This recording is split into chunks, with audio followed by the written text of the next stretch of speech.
Minkälaisiin asioihin sä kiinnität huomiota, kun sä kohtaat uuden ihmisen?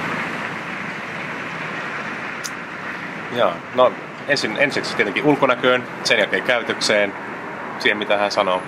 No se vähän vaihtelee, että jossakin kiinnittää johonkin toiseen ja jossakin johonkin toiseen asiaan huomiota, mutta kyllä kai se nyt tommonen yleinen olemus on, että mihinkä ensimmäisenä kiinnittää huomioon, jos sen kerran toista tunne. Milloin sä oot tehnyt viimeksi hyvän teon? Joka päivä. Voisitko kertoa vaikka esimerkin? En mä voi. En voi kertoa. Onko se niin salaista? Ei, mutta se on niin nolo. Miten hyvä teko voi olla nolo? Jos joku tulee mulle vaikka puhumaan jotain, niin silloin tietenkin yritän kuunnella ja kenties vastata hänen minulle esittämiin kysymyksiin. Mutta se on vähän tilanne sidonnainen juttu. Minkälaisen hyvän teon sä oot tehnyt viimeksi? No,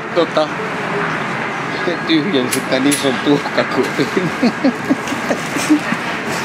Mihin sä kiinnität ensimmäisenä huomiota, kun sä kohtaat uuden ihmisen?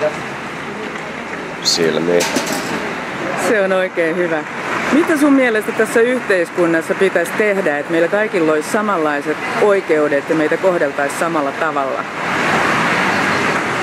Vaikea kysymys. En mä osaa tuohon vastata.